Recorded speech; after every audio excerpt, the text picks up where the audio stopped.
મૂળ એનો સ્વભાવ કેવો છે? કોકરોચ જેવો. સામે વાળાની જ ભૂલ કાઢવાની. જેમ અરવિંદ કેજરીવાલ કે છે તેમ આપણે સર્જિકલ સ્ટ્રાઇક કરી તો કે પુરાવા આપો. સામે વાળાની જ ભૂલ કાઢવાની. એ કોકરોચ નું એટલે કે આ ભાઈ આમ આદમી પાર્ટીના જે ભાઈ છે એને શું કર્યું? એને કોકરોચ જનતા પાર્ટી નામે એક સોશિયલ મીડિયા ઉપર ઓનલાઈન પ્લેટફોર્મ ઉપર એને આ શરૂ કરી પાર્ટી. 15 મિલિયન ટૂંકમાં 1.5 કરોડ લોકો એમ કે 6 દિવસમાં સદસ્ય થઈ ગયા. આપણા દેશની જનસંખ્યા 140 કરોડ છે. એમાંથી 90 કરોડ લોકોની પાસે ઇન્ટરનેટ કનેક્શન વાળા મોબાઈલ છે.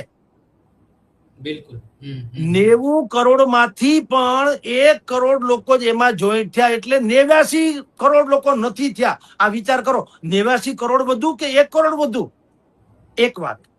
બીજી વાત નંબર 2, જે લોકો તથાકથિત રીતે સદસ્ય થયા હોવાનું કહેવાય છે એમાં વિશ્વભરના લોકો છે, ખાલી ભારતના નહીં. કારણ કે આ તો ઓનલાઈન છે. મારી તમારી ડિબેટ અમેરિકા વાળા સાંભળી શકે કે ન શકે? એને ગમે તો બ્લુ ટિક કરે, ન ગમે તો આપણને ગાળાગાળી કરે, જે કરવું એ કરે, પણ સાંભળી તો શકે ને. તો વિશ્વની તો 800 અબજની વસ્તી છે માન લ્યો. તો હવે એટલા લોકોમાંથી 500-700 કરોડ લોકોમાંથી 1 કરોડ તમારામાં આવે તો એ ટકાવારી 0.0000 થાય. એમાં ફાટી પડવાની ક્યાં જરૂર છે? સમજતા પણ અત્યારે આપણે ત્યાં જે સ્થાનિક સ્વરાજ્યની થી માંડીને લોકસભા સુધીની ચૂંટણી થાય છે, 30% લોકો તો અમસ્તા શાસક પક્ષની વિરુદ્ધમાં છે. 30%. તો એ 30% માંથી પણ 29% આમાં કોન્ટેક્ટ નથી કર્યો કોકરોચ પાર્ટીનો. 1% કર્યો એમ કે તો હાલે. એટલે આમાં કઈ બહુ ફાટી પડવા જેવી વાત નથી.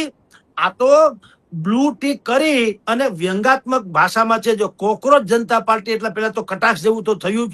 કોકરોચ નામ છે એટલે લોકોને આવું ટીખળ ગમે. અને તમારી જાણ ખાતર એક સર્વે અનુસાર મોબાઈલ, હવે તમે વિચાર તો કરો, આમાં બહુ મજાની વાતો છે. મોબાઈલમાં જે એક્ટિવ રહેનારી જે આખી કોમ્યુનિટી છે એમાં ઉંમરની દ્રષ્ટિએ જયારે બાયફર્કેશન થયું ત્યારે શું મળ્યું કે જેની ઉંમર 12 કે 14 વર્ષની માંડીને 17 વર્ષની છે, 16 કે 17 વર્ષની, એ લોકો મેક્સિમમ મોબાઈલમાં જ પડ્યા રહે છે, ઇન્ટરનેટમાં પડ્યા રહે છે. હવે તમે કયો, હવે આ લોકોએ એમાં માની લો સદસ્યતા મેળવી લીધી ઓનલાઈન, પણ મતાધિકાર તો છે નહીં. 12 થી 14 થી 16 વર્ષ ઈ ક્યાં મત આપવાના? અને બાકીના લોકો છે એ પરદેશના છે.